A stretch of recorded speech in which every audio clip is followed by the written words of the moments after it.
Su madre la esperaba abajo sin saber si estaba viva. El rescate que Bukele transmitió en tiempo real, el miércoles 24 de junio de 2026, a las 3 de la tarde, el norte de Venezuela dejó de ser el mismo. Dos terremotos, uno de magnitud 7.2 y otro de magnitud 7.5, golpearon el país con menos de un minuto de diferencia.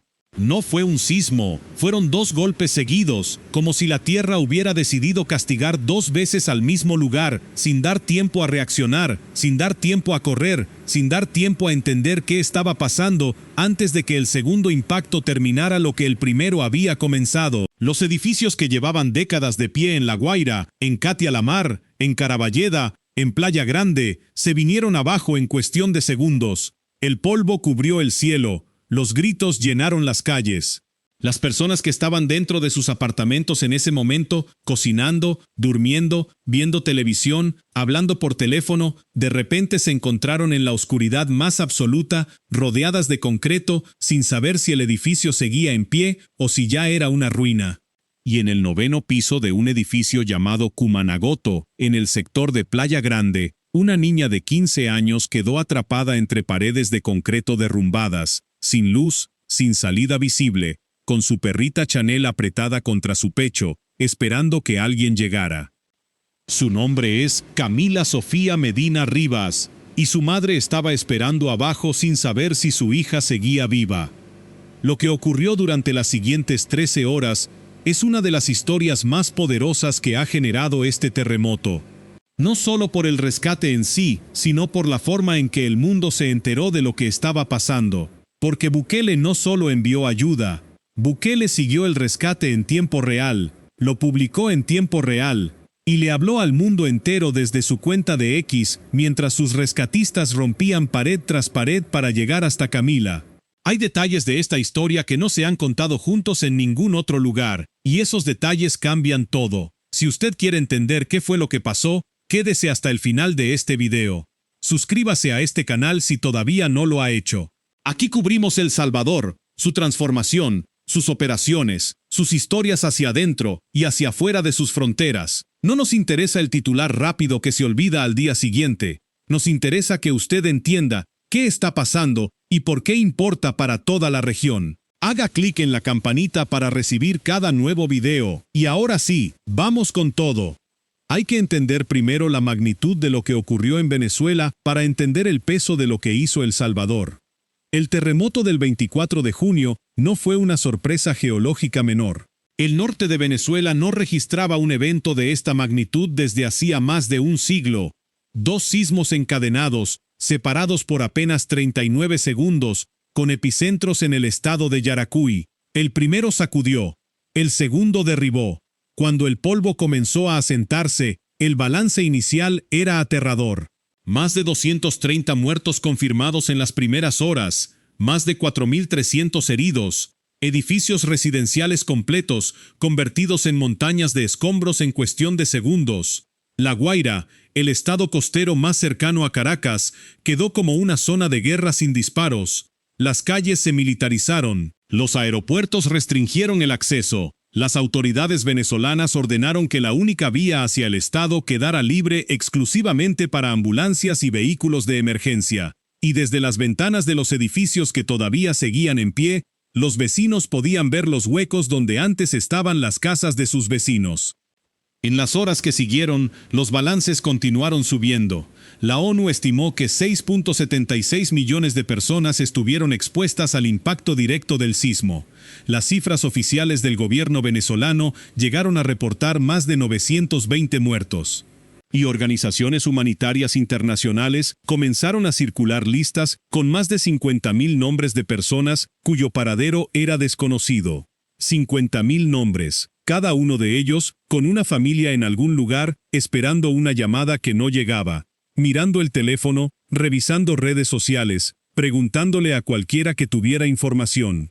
La plataforma ciudadana Encuéntralos llegó a contabilizar cerca de 54,973 personas desaparecidas bajo las estructuras colapsadas. Esa cifra anticipa que las labores de búsqueda se extenderían durante días, quizás semanas, porque debajo de esos edificios hay vidas que todavía pueden salvarse, pero solo si llegan los equipos correctos a tiempo.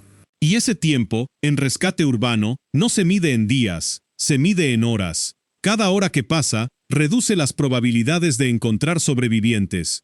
Cada hora que pasa, es la diferencia entre un rescate y un entierro. Fue en ese contexto, con ese reloj corriendo, que Nayib Bukele actuó.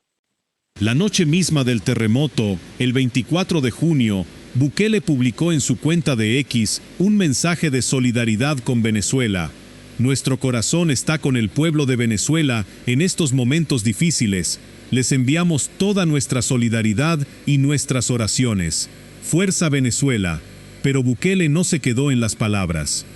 Eso lo distingue de la mayoría. Las palabras son fáciles en una catástrofe. Lo difícil es hacer la llamada a las 3 de la mañana para activar la logística, conseguir los aviones, coordinar el inventario de equipos, despertar a los jefes de las brigadas y decirles que en pocas horas tienen que estar listos para volar a otro país. Al día siguiente, el 25 de junio, Bukele anunció lo que muy pocos presidentes del continente estaban dispuestos a hacer con esa velocidad y esa escala. 300 rescatistas y paramédicos listos para partir hacia Caracas, junto con 50 toneladas de equipo, medicamentos e insumos de primera necesidad. La cifra llamó la atención en toda América Latina. No era un gesto simbólico, era una operación humanitaria real, concreta, movilizada en menos de 24 horas desde que ocurrieron los terremotos. Y aquí viene el primer detalle que muchos medios no han destacado suficientemente. El Salvador y Venezuela no tienen relaciones diplomáticas desde 2019. Bukele rompió los vínculos con el gobierno venezolano hace años. Son dos países que oficialmente no se hablan a nivel diplomático, y aún así, cuando Venezuela necesitó ayuda, El Salvador fue uno de los primeros países en responder con rescatistas en el terreno. La presidenta encargada venezolana, Delcy Rodríguez, tuvo que coordinar directamente con la Cancillería salvadoreña para permitir la entrada del contingente, y lo hizo. Porque en medio de una catástrofe de esta magnitud, la política tiene que ponerse a un lado, porque hay cosas que están por encima de los desacuerdos entre gobiernos. Y la vida de las personas que están enterradas bajo el concreto es una de esas cosas. El plan inicial era enviar 300 rescatistas en varios vuelos, pero Bukele decidió ampliar la misión.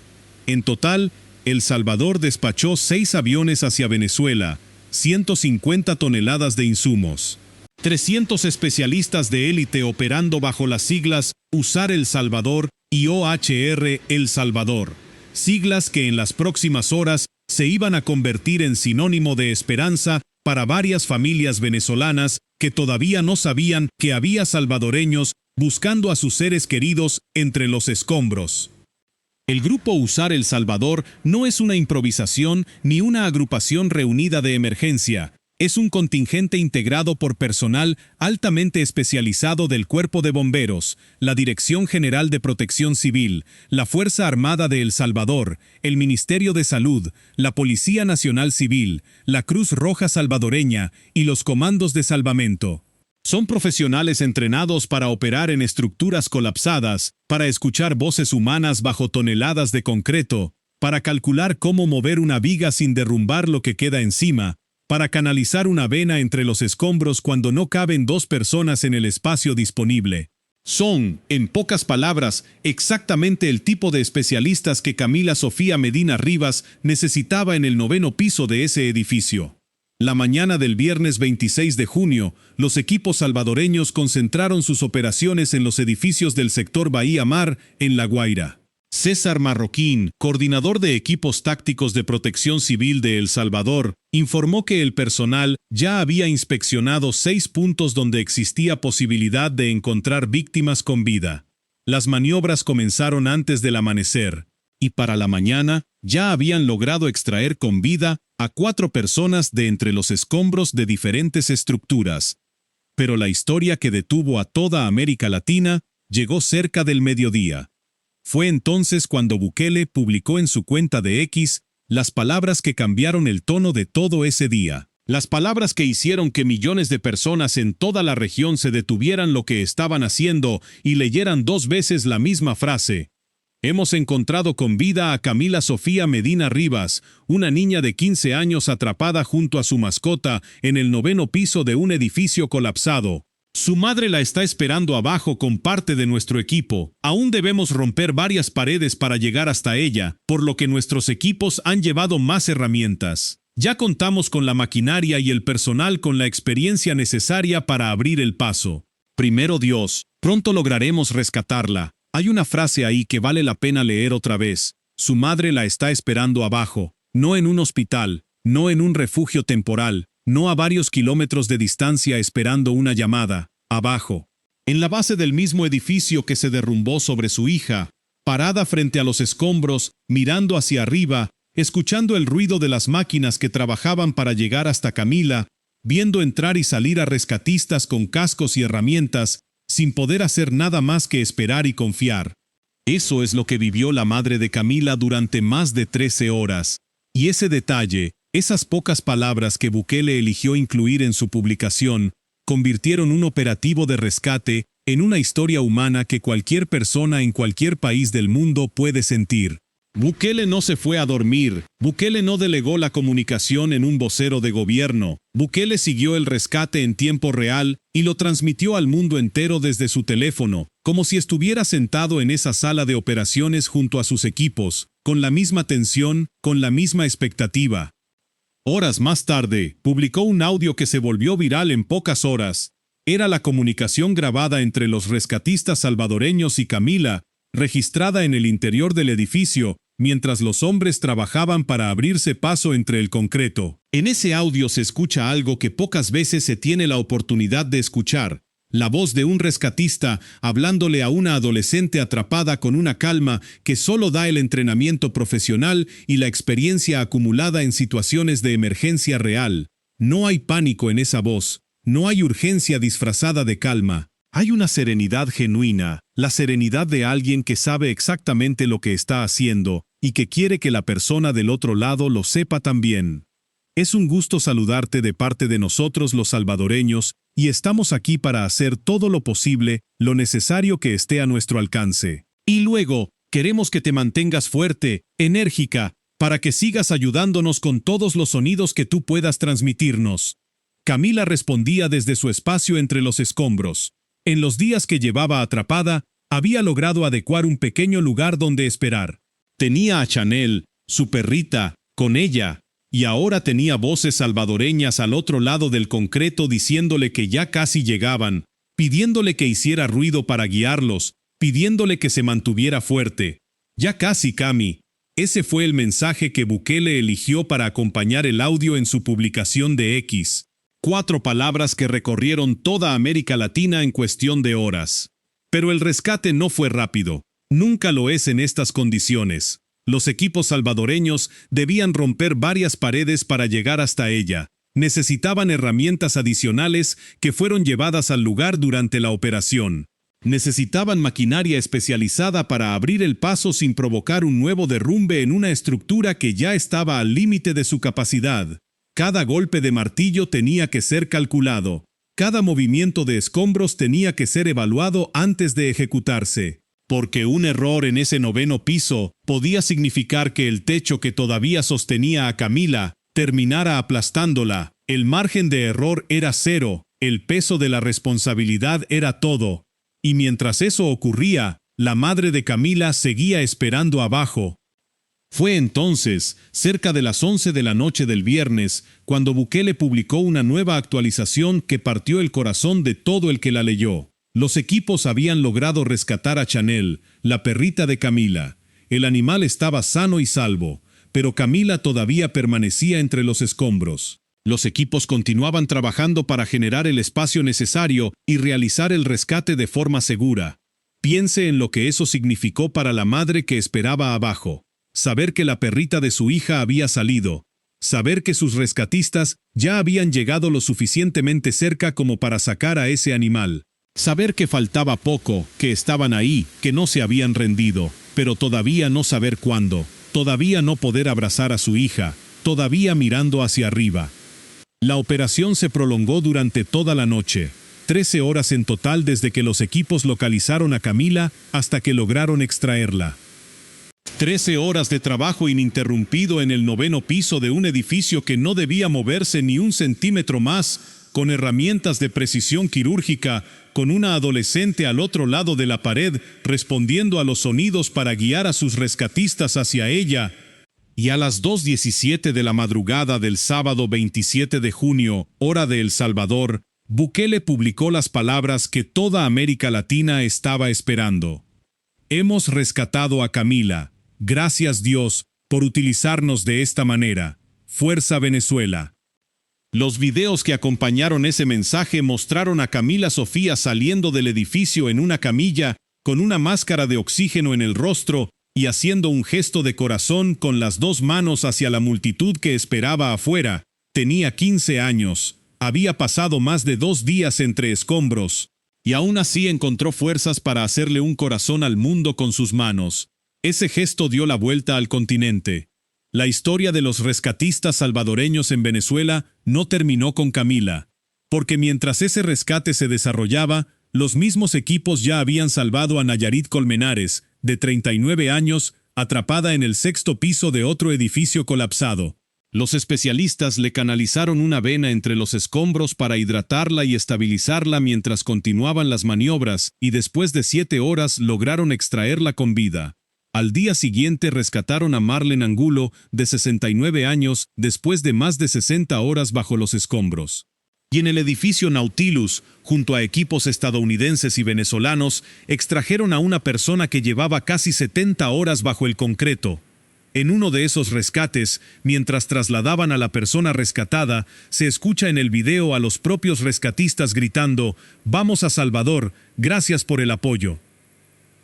En total, Bukele desplegó lo que muchos analistas calificaron como el contingente humanitario más grande en la historia de El Salvador hacia el exterior. 300 especialistas, 150 toneladas de ayuda, 6 aviones. Una operación ejecutada en menos de 48 horas desde que ocurrieron los terremotos. Todo esto hacia un país con el que El Salvador no tiene relaciones diplomáticas. Todo esto sin pedir nada a cambio. Todo esto porque había vidas que podían salvarse, y El Salvador tenía la capacidad para intentarlo. Y aquí es donde vale la pena detenerse y pensar en el contexto más amplio, porque hay algo en todo esto que va mucho más allá del rescate de Camila. El Salvador hace 5 años era el país más violento del mundo por tasa de homicidios. Era un país del que huía la gente, un país al que muchos veían como un problema regional sin solución visible. Hoy, ese mismo país está enviando 300 especialistas de rescate a Venezuela cuando Venezuela lo necesita. Hoy, ese mismo país opera uno de los contingentes humanitarios más efectivos de América Latina en suelo extranjero. Esa transformación no ocurrió sola, ocurrió porque hubo decisiones concretas de construir capacidad institucional real, de invertir en protección civil, en formación técnica, en sistemas de respuesta que puedan operar más allá de las propias fronteras cuando la situación lo requiere. La misma disciplina, la misma estructura, la misma capacidad de despliegue que permitió al Estado salvadoreño recuperar el control de su propio territorio, es la que hoy permite enviar 300 especialistas a Venezuela en menos de 2 días. Camila Sofía salió del edificio Kumanagoto en una camilla, con una máscara de oxígeno y un corazón con las manos. Su madre, que había esperado abajo durante 13 horas sin saber cómo iba a terminar esto, pudo finalmente abrazar a su hija. Y los salvadoreños que hicieron posible ese momento, no lo hicieron por política, no lo hicieron por prensa, no lo hicieron por ningún acuerdo diplomático que no existe. Lo hicieron porque había una niña de 15 años atrapada en el 9º piso de un edificio derrumbado, y tenían las herramientas, el entrenamiento y la voluntad de ir a buscarla. Eso es lo que ocurrió en La Guaira durante las horas más oscuras del peor terremoto que ha vivido Venezuela en más de un siglo, y eso es lo que vale la pena recordar cuando alguien le pregunte qué está pasando en El Salvador y hacia dónde va ese país. Si este video le llegó, compártalo. Hay historias que merecen llegar a más personas. Suscríbase al canal si todavía no lo ha hecho, y en el próximo video continuamos cubriendo lo que está pasando en El Salvador y en la región, con la profundidad que estos temas merecen.